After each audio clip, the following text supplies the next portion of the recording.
दोस्तों नमस्कार, स्वागत है आपका यूट्यूब चैनल एबी टेक में। आज है 2 जनवरी 2023 और जान लेते हैं आज की महत्वपूर्ण खबरें जो आज के प्रमुख समाचार पत्रों पर छाई हुई हैं। सबसे पहले यहां पर तस्वीरें देख सकते हैं कि 5 जनवरी तक शीतलहर व घने कोहरे की चेतावनी। प्रदेश के कई अन्य जिलों में येलो, ऑरेंज और ये अलर्ट जारी किए गए हैं। लिखा कि जनवरी के पहले सप्ताह में गलन भरी ठंड के तेवर और तीखे होने जा रहे हैं। मौसम विभाग ने प्रदेश में कई जिलों के 5 जनवरी तक शीतलहर और घने कोहरे की चेतावनी जारी की है। मौसम विभाग ने प्रदेश के कुछ जिलों को ऑरेंज व कुछ जिलों को येलो अलर्ट पर रखा है। रविवार को भी दिन और रात के तापमान में दर्ज हुए कम अंतर घने कोहरे और भरपूर गलन ने पहाड़ों से बर्फीली ठंड से बेहाल किया। मेरठ में सर्वाधिक ठंड रहा। तो फिलहाल यहाँ पर देख सकते हो कौन कौन से में कहाँ चेतावनी जारी की गई है। तो यहाँ पर देखिए लिखा है कि यहाँ अत्यधिक घना कोहरा पड़ने की चेतावनी जारी। कौशाम्बी, प्रयागराज, फतेहपुर, प्रतापगढ़, चंदौली, वाराणसी, जौनपुर, गाजीपुर, आजमगढ़, मऊ, बलिया, देवरिया, गोरखपुर, एसके नगर, बस्ती, कुशीनगर, महाराजगंज, सिद्धार्थनगर, गोंडा, बलरामपुर, श्रावस्ती, बहराइच, खीरी, सीतापुर, हरदोई, फर्रुखाबाद, कन्नौज, कानपुर देहात, कानपुर नगर, सहारनपुर, शामली, मुजफ्फरनगर, बागपत, मेरठ, बिजनौर, अमरोहा, मुरादाबाद, रामपुर, बरेली, पीलीभीत, संभल, बदायूं और आसपास के इलाकों में अत्यधिक घने कोहरे की चेतावनी जारी की गई है। वहीं लखनऊ समेत कई अन्य जिलों में भी इस तरह की चेतावनी जारी की गई है।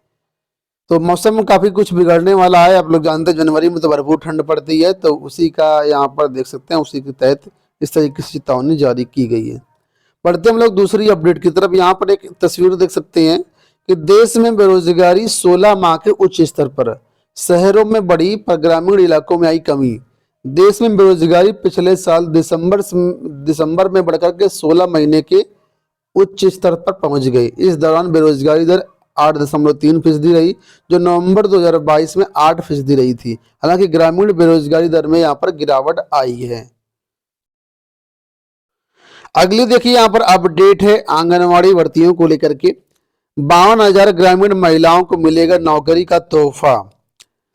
सरकार 52,000 ग्रामीण महिलाओं को नए साल पर नौकरी का तोहफा देने की तैयारी में है। बाल विकास पुष्टाहार विभाग की ओर से आंगनवाड़ी कार्यकर्तियों के 52,000 रिक्त पदों पर भर्ती का शासनादेश जल्द ही जारी होने के आसार हैं।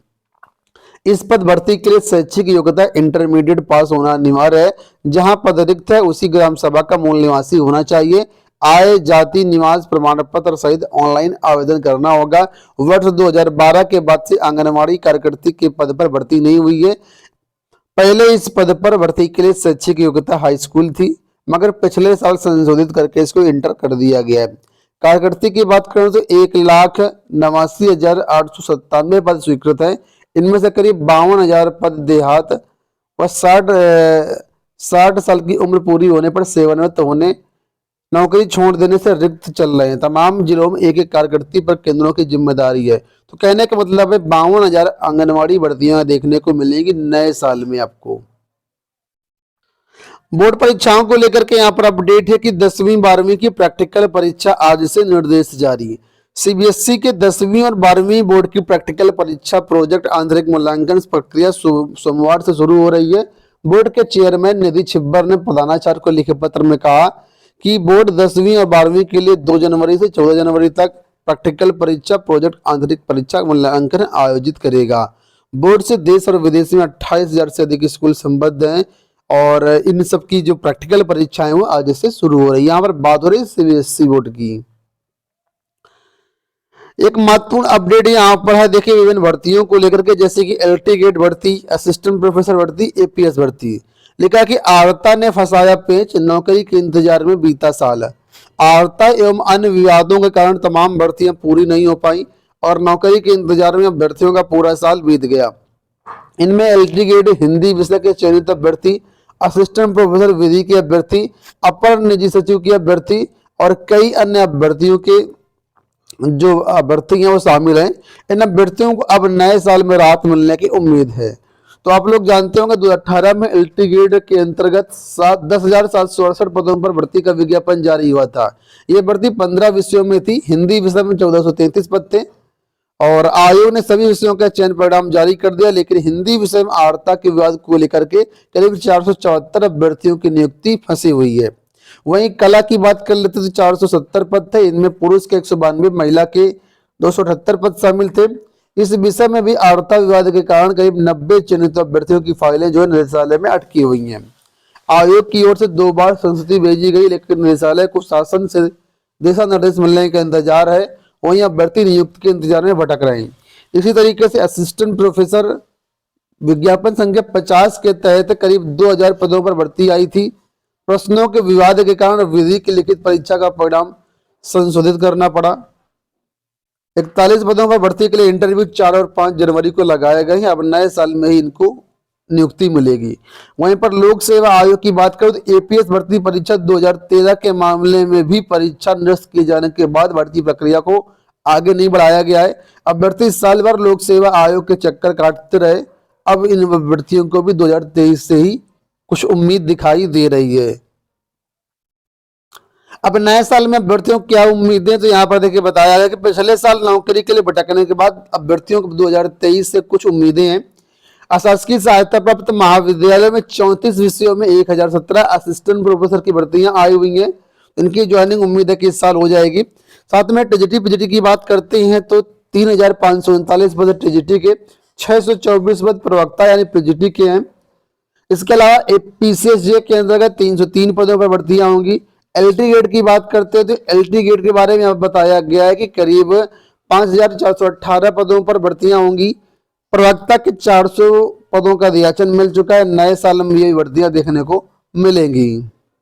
चयन बोर्ड से कुछ सूचनाएं और इनको भी देख लेते हैं। सबसे पहले यहाँ पर टीजीटी पीजीटी की बात कर लेते हैं तो यहाँ पर देखिए बताया गया कि पद बढ़ाने के लिए अभ्यर्थी करेंगे आमरण अनशन। प्रदेश का शासकीय सहायता प्राप्त माध्यमिक विद्यालयों में टीजीटी एवं पीजीटी के भर्ती के 2022 के विज्ञापन में पदों की संख्या कम होने से प्रतियोगी नाराज है। इसके लिए 5 जनवरी से उत्तर प्रदेश माध्यमिक शिक्षा सेवा चयन बोर्ड के 12 आमरण अनशन शुरू करेंगे। प्रतियोगियों ने कहा कि एक तरफ माध्यमिक शिक्षा निदेशक ने तथा शिक्षकों को वेतन न देने का अलगनामा हाईकोर्ट में दिया, तो दूसरी तरफ उन पदों को भर्ती विज्ञापन में शामिल नहीं किया गया है। प्रतियोगियों की मांग है कि रिक्त पदों के अध्याचन मंगा करके उसे विज्ञापन में शामिल किया जाए ताकि अधिक प्रतियोगियों को इसका अवसर है वो लाभ है मिल पाए। वहीं पर प्रधानाचार्य भर्ती के बारे में बताया गया कि जुलाई से लगने वाले वेतन वृद्धि से कई चयनित प्रधानाचार्य वंचित है। अशासकीय माध्यमिक विद्यालयों के 2013 प्रधानाचार्य भर्ती परिणाम घोषित होने के बाद भी 2022 में पूरी नहीं हो पाई और 11 और 13 नवंबर को परिणाम जारी करने के बाद माध्यमिक शिक्षा सेवा चयन बोर्ड ने 6 दिसंबर को पैनल जारी किया, लेकिन कुछ विद्यालयों के लिए आपत्ति आने पर 4 मंडलों का आंशिक पैनल रोक लिया गया था। इससे रुके पैनल वाले विद्यालयों के चयनित प्रधानाचार्य अभी कार्यभार ग्रहण नहीं कर पाए। ऐसे में जो है इनको जो वेतन वृद्धि का लाभ है वो नहीं मिल पाएगा जुलाई से और इनको साल भर के लिए प्रतीक्षा करनी पड़ेगी। जबकि इसी भर्ती में कार्यभार ग्रहण करने वाले प्रधानाचार्य जुलाई से वेतन वृद्धि पा सकेंगे। जिसकी नियुक्ति नहीं हो पाई है उनको नहीं मिलेगा जुलाई से, उनको अगले जनवरी से मिलेगा। तो ये समस्या तो खैर होती है। अंत में सूचना यहाँ पर देखिए, राज्य विश्वविद्यालय से स्वकेंद्र व्यवस्था को समाप्त करेगा राज्य विश्वविद्यालय। 27,000 से अधिक निकलची पकड़े गए थे परीक्षा के दौरान। प्रोफेसर राजेंद्र सिंह रज्जू भैया राज्य विश्वविद्यालय की वार्षिक परीक्षाओं में स्वकेंद्र व्यवस्था को समाप्त करने की तैयारी है। यह कदम पिछले सत्र में कई कॉलेजों में सामूहिक नकल के मामले पकड़े जाने के बाद उठाया जा रहा है। विश्वविद्यालय प्रशासन का कहना है कि विषम सेमेस्टर परीक्षा में राज्य विश्वविद्यालय प्रशासन विशेष परिस्थितियों में स्वकेंद्र बनाने की व्यवस्था पर विचार करेगा। 3 जनवरी के बाद राज्य विश्वविद्यालय केंद्र बनाने की प्रक्रिया शुरू करेगा। 11 जनवरी से राज्य विश्वविद्यालय की विषम सेमेस्टर की परीक्षाएं शुरू हो जाएंगे। तो फिलहाल स्वकेंद्र प्रणाली जो है ये अब विश्वविद्यालय समाप्त करेगा। अंत में सूचना यहाँ पर लखनऊ विश्वविद्यालय से कि नई एजेंसी के फेर में फंसी विश्वविद्यालय की परीक्षाएं। लखनऊ विश्वविद्यालय कई बार भेज चुका है यूपी डेस्कों के रिमाइंडर, लेकिन अभी नई एजेंसी का चयन नहीं हो पा रहा है, टेंडर फंसा हुआ है। इसी वजह से यहाँ पर देखो परीक्षाएं यहाँ की फंसी हुई हैं। तो उम्मीद करता हूँ वीडियो पसंद आया होगा। किसी न्यूज को अगर डाउनलोड करना हो तो हमारे टेलीग्राम पर आपको न्यूज मिल जाएगी। लिंक वीडियो के डिस्क्रिप्शन बॉक्स में एक बार चेकआउट कर लेना। धन्यवाद।